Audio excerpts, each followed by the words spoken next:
જિજ્ઞાબેન. નમસ્તે બહેનો. નમસ્તે ધારાબેન.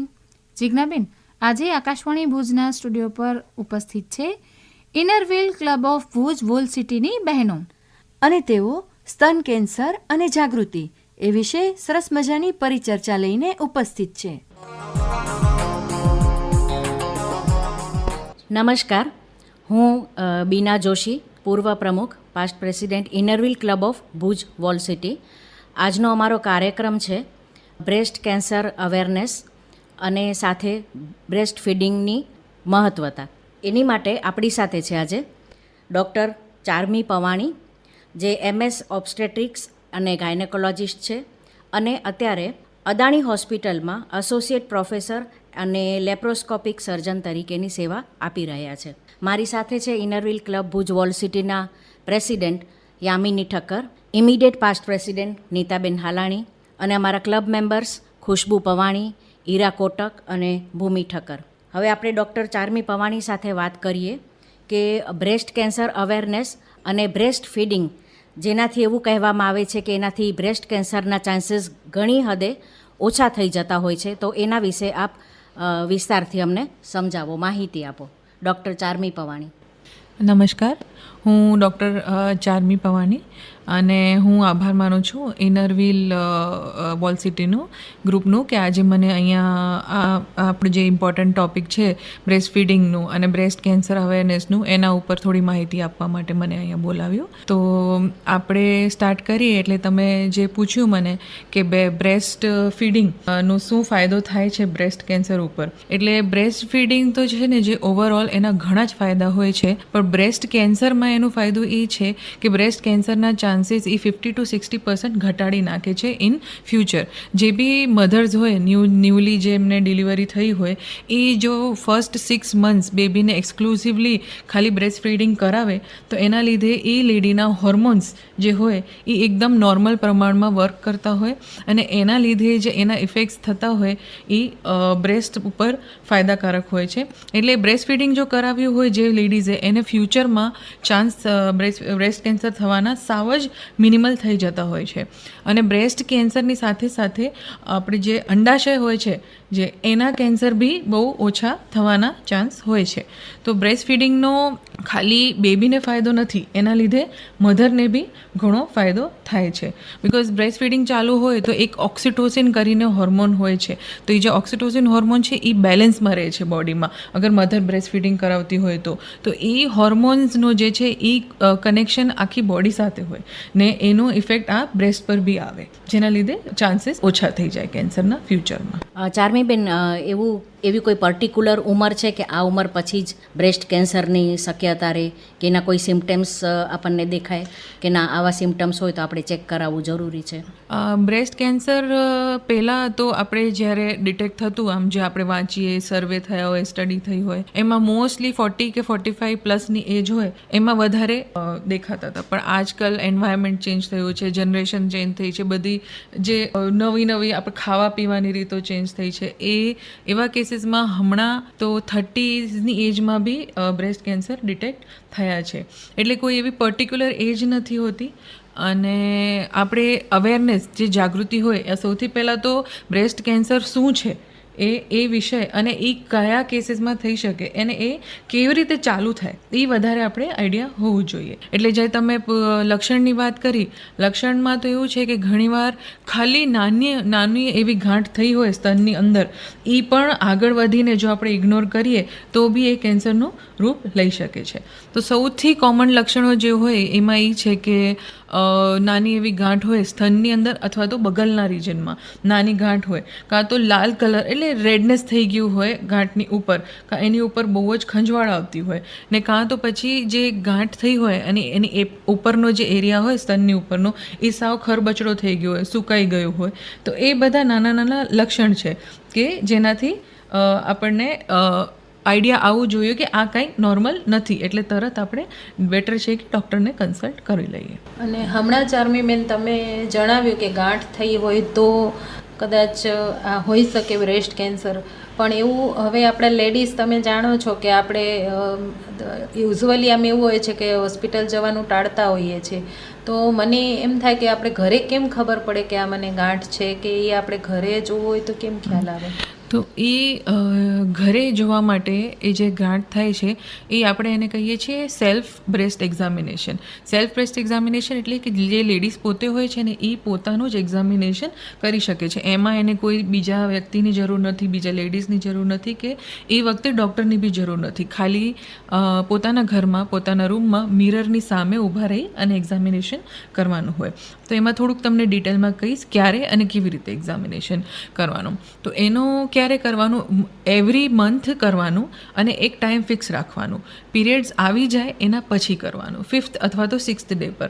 કેમ કે પીરિયડ્સ વખતે નહીં કરવાનું, બિકોઝ પીરિયડ્સ વખતે ઓલરેડી આપણે જે કહીએ છીએ હોર્મોન ચેન્જીસ હોય બોડીમાં, એના લીધે ઓલરેડી વોટર રિટેન્શન થાય, જેના લીધે બ્રેસ્ટ થોડા હેવીનેસ હોય, તો એમાં સાચું રિઝલ્ટ ના આવે.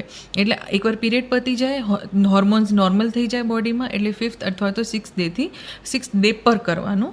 અને એમાં જે લેડીઝ હોય પોતે જ પોતાના ફિંગર્સથી, એટલે 3 ફિંગર્સ, ફર્સ્ટ 3 ફિંગર્સ હોય એનાથી જ સેલ્ફ બ્રેસ્ટ એટલે બ્રેસ્ટની ઉપર આખો બ્રેસ્ટ 2 બાજુ પ્રેસ કરીને એ 3 ફિંગરથી ઉપર નીચે 4 બાજુ ચેક કરી શકે.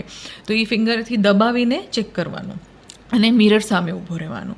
મિરર સામે ઊભા રહ્યો એટલે સૌથી પહેલાં તો 2 સ્તન જોવાના. તમને ક્યાંય કોઈ એવું કલર એટલે રેડનેસ લાગતી હોય, કાં તો તમને એવું લાગતું હોય ગાંઠ દેખાઈ આવે છે બહાર, અને કાં તો નિપ્પલ જે છે એ અંદર વળી ગઈ હોય, કાં એનામાં રેડનેસ થઈ હોય, એ બધું ખાલી જોવાનું, ઓબ્ઝર્વ કરવાનું. અને પછી જે 3 ફિંગર હું કહું છું, ફર્સ્ટ 3 ફિંગર છે આપણી, એનાથી દબાવી અને 2 બાજુના બ્રેસ્ટ 4 બાજુ એરિયામાં પ્રેસ કરીને જોવાનું. કોઈ એવી નાનું તમને ગાંઠ જેવું ફીલ થાય તો એ તરત પછી તમારે ડૉક્ટરના ઓબ્ઝર્વેશનમાં લઈ આવવાનું. એવું જરૂરી નથી કે નાની ગાંઠ ફીલ હોય તો એ ડેફિનેટલી કેન્સરની જ હોય, એટલે એને ઇગ્નોર નહીં કરવાનું. મને પૂછવું હતું કે બ્રેસ્ટ ફીડિંગ કરાવતી વખતે અગર ડિટેક્ટ થાય કે બ્રેસ્ટ કેન્સર છે તો બાળકને બ્રેસ્ટ ફીડિંગ કરાવી શકાય કે નહીં? બ્રેસ્ટ ફીડિંગ ફેઝમાં હોય મધર અને એને બ્રેસ્ટ કેન્સર ડિટેક્ટ થાય તો સૌથી પહેલાં તો કેટલું સ્ટેજ છે, કયો સ્ટેજ છે એ ડિટેક્ટ કરવું પડે. અને જો સિમ્પલ ગાંઠ હોય, કેન્સરની ના હોય, તો બ્રેસ્ટ ફીડિંગ કન્ટિન્યુ કરી શકીએ. પણ જો એમાં થોડો ઘણો બી કેન્સરના સેલ્સ હોય કે કેન્સરની ગાંઠ હોય તો પછી ઇમિડિયેટલી ટ્રીટમેન્ટ ચાલુ કરવી પડે. તો એ ટ્રીટમેન્ટ દરમિયાન જે આપણે કીમોથેરાપી હોય કે રેડિયોથેરાપી લઈએ કે સર્જરી કરાવીએ, એ દરમિયાન ફીડિંગ પોસિબલ ઓછું થાય. એટલે ફીડિંગ ન કરાવે તો બેટર રહે, બિકોઝ કીમોથેરાપી ને રેડિયોથેરાપીમાં તો એક્સટર્નલ ઇન્જેક્શન્સ હોય કે એક્સટર્નલ રેડિયેશન્સ હોય, એ પછી બેબીને હાર્મફુલ થાય. એટલે એ ટાઈમમાં કે બેટર છે કે ફોર્મ્યુલા ફીડ ચાલુ કરી શકે છે બેબી માટે. અને મને પૂછવું છે કે અત્યારે બહુ નાની એજમાં બ્રેસ્ટ કેન્સરના આપણને બહુ બધા સાંભળવા મળે છે કે બહુ નાની એજમાં બ્રેસ્ટ કેન્સર થાય છે. તો એ કોઈ ફૂડ રિલેટેડ છે અથવા હાઇજીન રિલેટેડ છે, શેના લીધે થતા હશે? એવું કોઈ એક સ્પેસિફિક રીઝન નથી જેના પર આપણે પોઈન્ટ કરીને કહી શકીએ કે આના જ લીધે થાય છે કે આના લીધે થાય છે. જેમ કે આપણે આ જે છે કેન્સરનું કારણ શું હોય છે, આપણો જેનેટિક જે કહીએ ને બોડીમાં જીન્સ હોય એમાં અંદર મ્યુટેશન્સ થાય. એ મ્યુટેશન્સ કોઈ બી લીધે થઈ શકે છે. કોઈ બી આપણે સપોઝ એન્વાયરમેન્ટલ ટોક્સિન્સ કોઈ હોય એનામાં એક્સપોઝર થઈ ગયું હોય તો મ્યુટેશન્સ થાય, કાં એમને એમ પણ મ્યુટેશન્સ ઘણીવાર થતા હોય. અને એના લીધે થાય. અને પછી આપણી લાઈફસ્ટાઈલ, આપણી જે હેબિટ્સ છે અને એના લીધે સપોઝ બોડીમાં હોર્મોનલ ચેન્જીસ થતા હોય તો એક્સેસિવ હોર્મોન્સ બનતા હોય ને બોડીમાં, તો બી ચાન્સ હોય કે એ કેન્સરને એમાં ડેવલપ થઈ શકે કેન્સર. તો એ બધું ભેગું છે, જે બધું ભેગું થાય તો એક કોઈ સ્પેસિફિક રીઝન નથી. હમણાં બહુ બધી જગ્યાએ એવું સાંભળવા મળે છે કે કોસ્મેટિક કોઈ પણ પ્રોડક્ટ યુઝ કરવામાં પણ કેન્સરના ભય રહે છે, તો એના માટે? કોસ્મેટિક પ્રોડક્ટ્સ માં સંભળાયું છે અને થાય પણ છે. તો કોસ્મેટિક પ્રોડક્ટ્સમાં એવું હોય કે એમાં કયા કન્ટેન્ટ યુઝ થાય છે એ આપણે જાણ હોવી જોઈએ. અમુક એવા હાર્મફુલ જેમ મેં ટોક્સિન્સ કીધું તો ઘણા કોસ્મેટિક પ્રોડક્ટ્સમાં જે કેમિકલ્સને યુઝ થયા હોય છે એ એકચ્યુઅલી બોડી માટે ટોક્સિક હોય છે. તો એ ટોક્સિન્સ ભલે નાની માત્રામાં હોય, આપણને ત્યારે બહુ આઈડિયા ના હોય, પણ આગળ જતાં એ પ્રોબ્લેમ કરી શકે છે. એટલે ટેસ્ટેડ પ્રોડક્ટ્સ હોય એ જ બેટર છે કે આપણે એ યુઝ કરીએ. બિકોઝ કોઈ બી કોસ્મેટિક બી એ લોકો જે પ્રોડક્ટ બહાર પાડતા હોય કે લોન્ચ કરે તો એ ટ્રાયલ અને ટેસ્ટ કરીને જ કરે. જે બધી વસ્તુ હોય એ ટેસ્ટ કરીને જ કરતા હોય. એટલે જે એવા ટેસ્ટેડ હોય ને એના ઉપર જ આપણે વિશ્વાસ કરીએ તો બેટર રહે છે. આપણને શું કેર કરવી જોઈએ કે જેથી બ્રેસ્ટ કેન્સરથી બચી શકાય? બ્રેસ્ટ કેન્સરથી બચવા માટે સૌથી પહેલાં તો બ્રેસ્ટ કેન્સર અવેર થવું જોઈએ કે એ શું છે અને એ કઈ રીતે થઈ શકે છે. અને એને આપણે હવે મેં કીધું કે પહેલાં 40+ એજમાં કોમનલી જોવાતું, હવે કોઈ બી એની એજ લિમિટ નથી રહી. તો એના માટે સૌથી પહેલાં તો જે મેં કીધું સેલ્ફ બ્રેસ્ટ એક્ઝામિનેશન દર મહિને એકવાર, તમે યંગ એજ હો 30sની એજ હોય તો જાતે એક્ઝામિનેશન કરવાનું. અને ફોર 35+ થાવ તો વન્સ ઇન અ યર એક સોનોગ્રાફી કરાવી લેવાની બ્રેસ્ટની. તો એમાં ખબર પડે કે નાનું બી કંઈ ગાંઠ બનતી હોય તો બી બહુ જ જલ્દી ડિટેક્ટ થઈ જાય. અને જો 40+ની એજ હોય તો mammography every year, compulsorily mammography every year કરાવો. તો એમાં એકદમ શરૂઆતનો સ્ટેજ હોય તો પકડાઈ જાય. બિકોઝ સ્ટેજ 1 અને સ્ટેજ 2માં અગર કેન્સર ડિટેક્ટ થઈ જાય છે તો 100% ચાન્સીસ હોય છે રિકવરીના. કેમ કે સ્ટેજ 1માં શું હોય, જે ગાંઠ હોય સપોઝ એ કેન્સરની હોય તો એ બ્રેસ્ટ એટલે સ્તન સુધી જ લિમિટેડ હોય. તો ખાલી ગાંઠ અને એની થોડી આજુબાજુનો થોડો એરિયા કાઢી નાખીએ તો બી એકદમ જે લેડીઝ છે એ નોર્મલ લાઈફ જીવી શકે છે. પણ જેમ સ્ટેજ વધે તેમ એ આખી બોડીમાં ફેલાતું જાય. એટલે પછી કીમોથેરાપી અને રેડિયોથેરાપી એ બધી ટ્રીટમેન્ટ્સ ચાલુ કરવી પડે છે. હું ભૂમિ ઠક્કર. મેં સાંભળ્યું છે કે બ્રેસ્ટ કેન્સર ટાઈટ બ્રા યા પછી બ્લેક બ્રાથી થાય છે. ટાઈટ ક્લોથ્સથી ચાન્સીસ છે. એટલે એમાં એવું છે કે ચાન્સીસ ટાઈટ ક્લોથ્સ પહેરીએ તો શું થાય, થોડુંક કમ્ફર્ટ ઓછી થઈ જાય. અને એમાં જે બ્રેસ્ટના ટિશ્યુઝ છે, એટલે આપણે જે કહીએ જે માંસ હોય છે એ એકદમ ટાઈટ બંધ રહે તો એનાથી ઇરિટેશન, એનાથી ઇન્ફેક્શન થવાના ચાન્સ રહે. અને કેન્સર તો થોડું એટલે 100% ડેફિનેટલી થાય એવું નથી, પણ ચાન્સીસ થોડા ઘણા રહે કે ઇન્ફેક્શનથી પછી આગળ જતાં એને કેન્સરનો રૂપ આવી શકે એમ. અને બાકી કલરથી કે એવું કાંઈ સ્પેસિફિક નથી હોતું.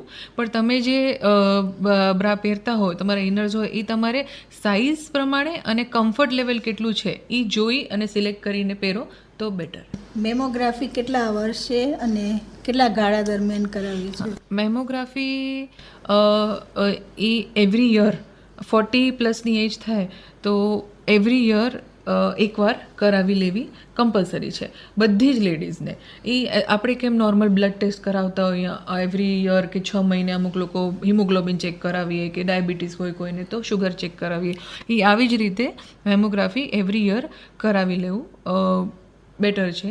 અને મેમોગ્રાફી એટલે શું છે, આપણે જેમ એક્સરે કરાવીએ એ જ ટાઈપનું એક્સરે છે, પણ એ 3 ડાયમેન્શનલ એક્સરે હોય. એટલે એમાં શું હોય કે મેમોગ્રાફીનું જે બ્રેસ્ટ આપણું સ્તન હોય એ બધી જગ્યાથી એક્સરે લે, આગળ પાછળ બધા એંગલમાં એક્સરે લે.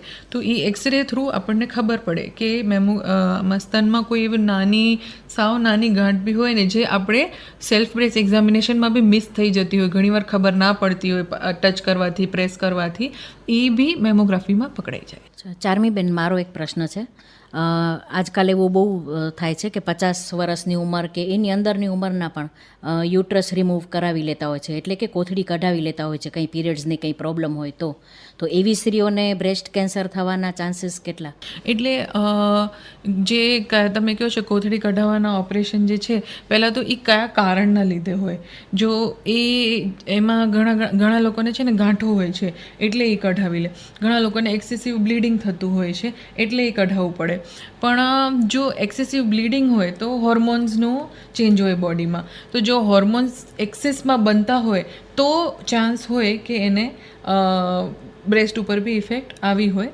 અને જો ગર્ભાશય સાથે અંડાશય હોય છે એ બી કાઢી નાખીએ તો ચાન્સ થાય, બિકોઝ હોર્મોન્સ નથી હોતા બોડીમાં. એટલે પણ એવું જરૂરી નથી કે ગર્ભાશય કાઢી નાખો તો બ્રેસ્ટ કેન્સર થાય જ, એવું નથી. બ્રેસ્ટ કેન્સર એનું રીઝન જે છે એ હોર્મોન્સ પર ડિપેન્ડ કરતું હોય છે અને બીજા જે કારણો હોય એના લીધે થાય.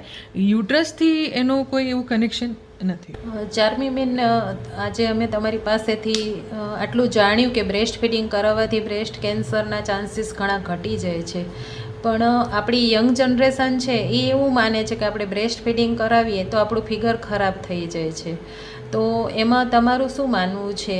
એ કેટલી હદે સાચું છે? એકચ્યુઅલી તો બ્રેસ્ટ ફીડિંગ થી ફિગર ખરાબ નથી થતું, ફિગર બરાબર થાય. બિકોઝ મેં તમને જેમ કીધું કે એના બ્રેસ્ટ ફીડિંગ કરાવી તો હોર્મોન્સ બોડીમાં નોર્મલી બને અને એના લીધે નોર્મલી પ્રેગ્નન્સી રહે ત્યારે ગર્ભાશયની સાઇઝ વધતી જાય અને અમુક બ્રેસ્ટની સાઇઝ બી થોડી થોડી વધે. બિકોઝ એની અંદર જે દૂધ બનતું હોય એ પહેલેથી દૂધ બેબી જન્મ્યા પછી ના બને, પહેલેથી થોડું થોડું શરૂઆતના છેલ્લા મહિનામાં બનતું જાય.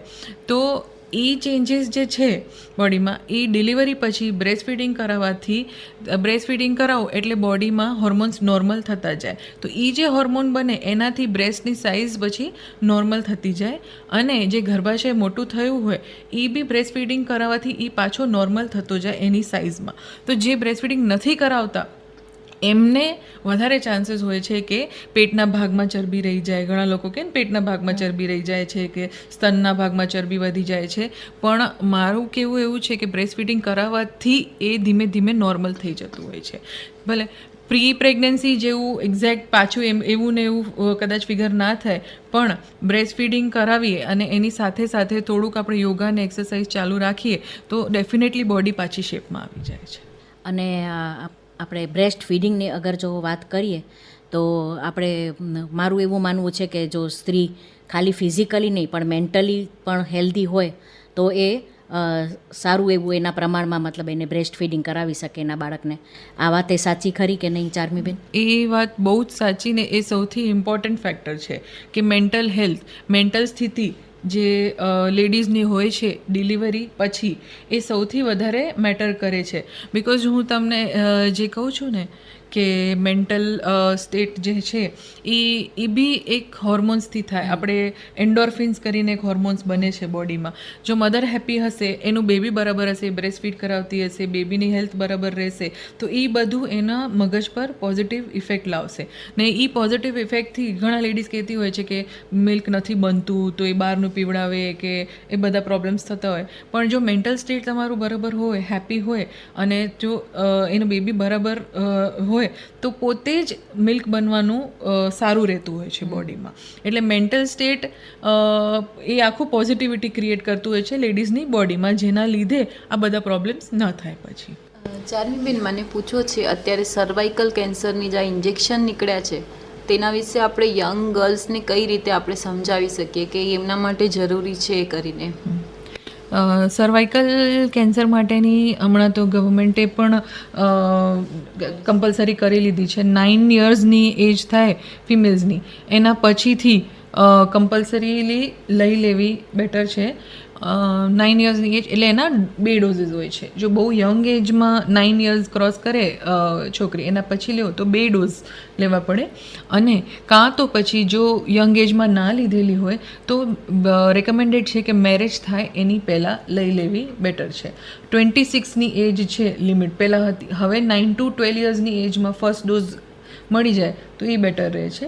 અને જો 26 એની એજ સુધી ના લીધું હોય તો 3 ડોઝીસ લેવા પડે છે વેક્સિનના.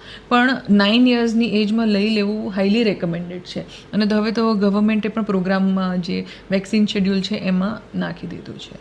એટલે આપણે અવેરનેસમાં વાત કરીએ તો સર્વાઇકલ કેન્સર વિશે થોડુંક જે યંગ ગર્લ્સ હોય એને આપણે જાગૃત કરી શકીએ અને એમને એના લક્ષણ સમજાવી શકીએ અને એમને આપણે એમના પેરેન્ટ્સને આપણે થોડુંક એજ્યુકેટ કરી શકીએ કે આ વેક્સિન લેવાથી યંગ એજમાં આપણે લઈએ તો એનું 100% ઇફેક્ટ છે આગળ વધતા. અને ચાર્મીબેન, મને પૂછો તો કે અગર કોઈ મધરને બ્રેસ્ટ કેન્સર છે તો એની ડોટરને એ થઈ શકે છે એમ? જો મધર છે, માસી છે, નાની છે, ફેમિલીમાં કોઈને બ્રેસ્ટ કેન્સર થયું હોય તો જરૂરી નથી કે એમના જે ડોટર છે કે કોઈ એમને થાય, પણ એમને નોર્મલ પબ્લિક કરતાં થોડાક ચાન્સ વધારે છે કે થઈ શકે. જરૂરી 100% નથી કે થાય, પણ એ એમનામાં થવાના ચાન્સ નોર્મલ પબ્લિક જે હોય એના કરતાં 5% વધારે હોય. તો એમને ખાસ કરીને જેમની ફેમિલીમાં મધરને કે માસીને કે થયું હોય એમને તો એવરી યર ચેકઅપ કરાવવું જરૂરી છે. સર્વાઇકલ કેન્સરની જે રસી છે એ એજ 40 પછી કેટલી અસરકારક છે? એજ 40 પછી એનું 95% જેટલી એની ઇફેક્ટ આવે છે. તો બી કોઈ બી એજમાં રેકમેન્ડેડ તો છે કે તમે લઈ જ લો. વહેલી લઈએ મેરેજ પહેલાં તો એની ઇફેક્ટ 100% આવે, નહીં તો 95 to 98% સુધી આવે છે. એ સર્વાઇકલ કેન્સરની જે રસી છે એ ક્યારે લઈ શકાય એમ? એટલે એના પીરિયડ્સમાં લેવાય કે ગમે ત્યારે લઈ શકીએ આપણે? ગમે ત્યારે લઈ શકો. એ નોર્મલ વેક્સિન જેમ લેતા હોઈએ એમ જ છે. એમના કોઈ એવા અલગથી સાઈડ ઇફેક્ટ્સ નથી. આપણે જે નોર્મલ કોઈ બી, હવે તમે ફોર એક્ઝામ્પલ લઈએ, આપણે કોરોનાની વેક્સિન લીધી કે ઇવન નાના હોઈએ ત્યારે બીજી વેક્સિન લઈએ તો એક દિવસ કેવું આમ બોડી થોડુંક સુસ્ત થાય એવા ટાઈપનું જ એનું હોય છે. એના સિવાય એના કોઈ મેજર સાઈડ ઇફેક્ટ્સ કે રિએક્શન્સ ને કોઈ એવું પર્ટિક્યુલર ટાઈમ નથી, ગમે ત્યારે લઈ શકો. આ રસી વિશે જ કે આ રસી અહીંયા કચ્છમાં અહીંયા ઉપલબ્ધ છે કે ના? હા, આપણી પાસે કોઈ બી આપણે મેડિકલ સ્ટોર અથવા તો મેડિકલ રિપ્રેઝેન્ટેટિવ આપણે એમઆર કહીએ એ લોકો પ્રમોટ કરતા જ હોય છે. અને એની અલગ અલગ 2 ટાઈપની વેક્સિન આવે છે. તો એ 2 અલગ જે વેક્સિન છે એકની કોસ્ટ કંઈક 2500 ને એકની કોસ્ટ 3500 રૂપીસ હોય છે. તો આપણે એમની પાસેથી પરચેઝ, કાં તો કોઈ બી મેડિકલ પર્સન હોય એની પાસેથી પરચેઝ કરીને આપણે ડૉક્ટર પાસે જઈએ તો બી આપણે એમની પાસે અપાવી શકીએ છીએ વેક્સિન. એટલે ઇઝી અવેલેબિલિટી છે. નાના સિટીઝમાં પણ બહુ ઇઝીલી અવેલેબલ છે. એક પ્રશ્ન એ પણ કે બ્રેસ્ટ કેન્સર જ્યારે એક સ્ત્રીને થાય છે ત્યારે એ માનસિક રીતે ખૂબ જ ડિસ્ટર્બ થઈ જાય છે, ત્યારે પરિવારનો સપોર્ટ પણ એટલો જ જરૂરી છે કે ના આમાંથી શરૂઆતના સ્ટેજ હોય તો એ કાંઈ એટલી ગંભીર બીમારી નથી, એમાંથી આપણે બચી શકીએ છીએ. તો પરિવારે પણ કેટલો સપોર્ટ કરવો જોઈએ એના વિશે થોડુંક ચાર્મીબેન તમે જણાવો તો. આપણે જે આ જાગૃતતાનો પ્રોગ્રામ કરીએ છીએ એ એકચ્યુઅલી એના માટે જ છે, ખાલી લેડીઝ માટે નથી. એ બધા ફેમિલી મેમ્બર્સ માટે છે. ઇવન યંગ ગર્લ્સ બી હોય જે ઘરમાં, જે સ્કૂલ ગોઈંગ હોય, એ ક્યાંક સાંભળે, ક્યાંક વાંચે એનું, તો એ એના ઘરમાં જે બીજા લેડીઝ હોય એ લોકો આ પ્રોબ્લેમ થ્રુ જતા હોય તો એમને હેલ્પ કરી શકે. બાકી જે ઘરમાં મેલ્સ હોય છે એ લોકોને બી બહુ જ જરૂરી છે કે આ વિશે એમને થોડુંક આઈડિયા હોવું જોઈએ. અને જો સપોઝ કોઈને બી ઘરમાં ફર્સ્ટ સ્ટેજમાં કે એવી રીતે કેન્સર હોય તો ફેમિલી સપોર્ટથી ઘણો ફરક પડી જાય છે, સ્પેશિયલી પેશન્ટના મેન્ટલ સ્ટેટ પર. તો એના માટે ખાસ હોસ્પિટલ્સ મને જ્યાં ટ્રીટમેન્ટ ચાલતી હોય છે ત્યાં કાઉન્સિલિંગ સેશન્સ બી થતા હોય, ખાલી પેશન્ટ માટે નહીં, ઇવન ફેમિલી માટે બી. તો એમાં આપણને એ રીતે શીખવાડતા હોય કે ફેમિલીએ પણ કઈ રીતે પેશન્ટને સપોર્ટ કરવું અને કઈ રીતે આ બીમારીમાંથી એને બહાર લાવવું. તો આ જે જાગૃતતા છે કે એ ખાલી નોટ ઓનલી લેડીઝ પણ આખી ફેમિલીને જરૂરી છે કે એના વિશે માહિતી હોવી જોઈએ એમને. રાત્રે ઘણી ગર્લ્સ કે લેડીઝ છે એ બ્રા પહેરીને જ સૂઈ જતા હોય છે, એનાથી કેન્સર થવાના ચાન્સીસ? ના, એનાથી કેન્સર થવાના ચાન્સીસ તો નથી હોતા, પણ ફિટિંગ જે રીતે મેં વાત કરી કે લૂઝ ફિટિંગ રાત્રે પહેરો, કાં તો ઘણા લોકો ન પહેરતા હોય બિકોઝ ટાઈટ હોય કે ઘણીવાર શું એના લાગતી હોય કે એવી રીતે, તો બી તમે એને રિમૂવ કરીને અથવા તો લૂઝ આવે છે ફિટિંગ જેને એ પહેરીને સૂઈ શકો છો. અને એ ટાઈટ સપોઝ હોય કાં બ્રા પહેરીને બી સૂવો તો એવું જરૂરી નથી કે એનાથી કેન્સર થાય. અને ચાર્મીબેન, આપણે બ્રેસ્ટ કેન્સર થાય છે અને ઘણા ખરા કેસમાં મટી પણ જાય છે, પણ એમાં ઉથલો મારવાની શક્યતા કેટલી છે? કે ઘણી વખત એવું જોવા મળ્યું છે કે સેકન્ડ ટાઈમ પણ થાય છે એ જ વ્યક્તિને બ્રેસ્ટ કેન્સર. એમાં જેમ મેં તમને વાત કરી સ્ટેજીસ છે, 4 સ્ટેજ હોય છે, 1 2 3 4. જો અગર થર્ડ અથવા તો 4th સ્ટેજમાં એની ટ્રીટમેન્ટમાં એકવાર બ્રેસ્ટ કઢાવી નાખ્યો અને કીમો અથવા તો રેડિયોથેરાપી ચાલુ હોય પેશન્ટની, તો એ કેસીસમાં મે બી આફ્ટર ફ્યુ યર્સ કે ફ્યુ મંથ્સ થવાના ચાન્સ રહે, બિકોઝ થર્ડ કે ફોર્થ સ્ટેજમાં શું થાય છે, એ જે કેન્સર ખાલી જે ગાંઠ છે ને એ સ્તન સુધી સીમિત નથી, એ તમારા બ્લડમાં બીજા બધા જે અંગો છે એમાં ઇવન હાડકા સુધી પહોંચી ગઈ હોય છે. એટલે કીમોથેરાપી, રેડિયોથેરાપીથી મેક્સિમમ તો બધા જે કેન્સરના સેલ્સ ફેલાયા હોય એ આવી જ જતા હોય છે અને ટ્રીટમેન્ટમાં મરી જ જતા હોય છે, પણ સિવાય કે થોડું ઘણા અહીંયા ત્યાં રહી ગયા હોય એના લીધે ઉથલો થાય છે. પણ એ થર્ડ કાં તો ફોર્થ સ્ટેજમાં ચાન્સ હોય છે થવાનો. ફર્સ્ટ અથવા તો સેકન્ડ સ્ટેજમાં જે નાની ગાંઠ હોય એ જ ખાલી આપણે કાઢી નાખીએ અને સેકન્ડ સ્ટેજમાં જે બ્રેસ્ટમાં થઈ હોય એ બ્રેસ્ટ કાઢી નાખીએ છીએ તો એમાં ચાન્સ ઓલમોસ્ટ નથી હોતા કે ફરી ઉથલો થાય કે થાય પાછો. અને પેશન્ટ પછી ધારો કે બ્રેસ્ટ કેન્સર મટી ગયું છે તો એની રૂટીન લાઈફ સરસ રીતે રૂટીન લાઈફ સરસ રીતે જેમ બધા નોર્મલી જીવતા હોય એમ જીવી શકે છે. બટ એને એક વસ્તુ ધ્યાન રાખવાની કે એવરી યર ચેકઅપ કરાવવાનું. ચેકઅપ તો ખાસ કરાવવું જ પડે.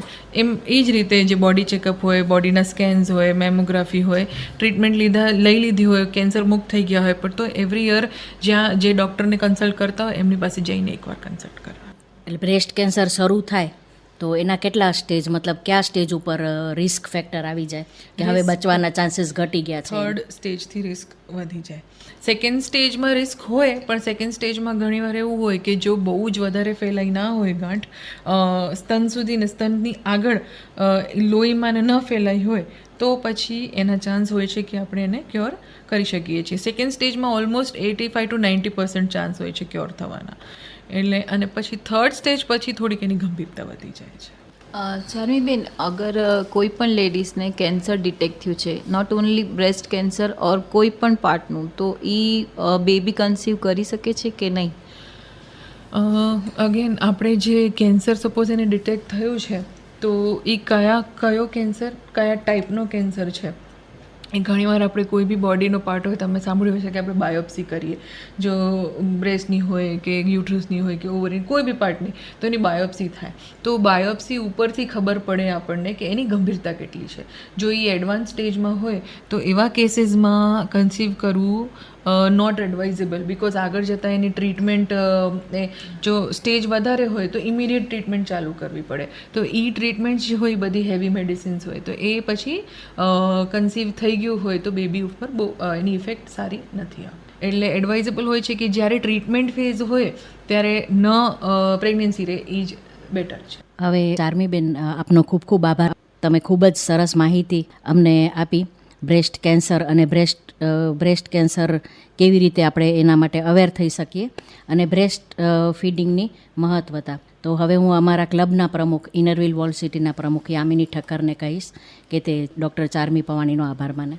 Inner Wheel club Bhuj wall city તરફથી ડૉક્ટર ચાર્મી પવાણીને હું ખૂબ ખૂબ ધન્યવાદ કહીશ કે આજે પોતાનો સમય, કિંમતી સમય હોસ્પિટલમાંથી થોડોક ટાઈમ કાઢી અને અમારી સાથે વિતાવ્યો, અમને બહુ બધી જાણકારી આપી. સાથે સાથે આ આકાશવાણીના માધ્યમથી અમને પૂરા કચ્છમાં અને સાથે સાથે અમારી ડિસ્ટ્રિક્ટમાં પણ આ અવેરનેસની થોડીક જાણકારી આપવીથી બહુ જ ઈચ્છા હતી ને આકાશવાણી પણ અમને એ લાભ દીધો, એના માટે આકાશવાણીનો આભાર અને ડૉક્ટર ચાર્મીનો પણ ખૂબ ખૂબ આભાર અમને સમય દીધો તેના માટે. Thank you.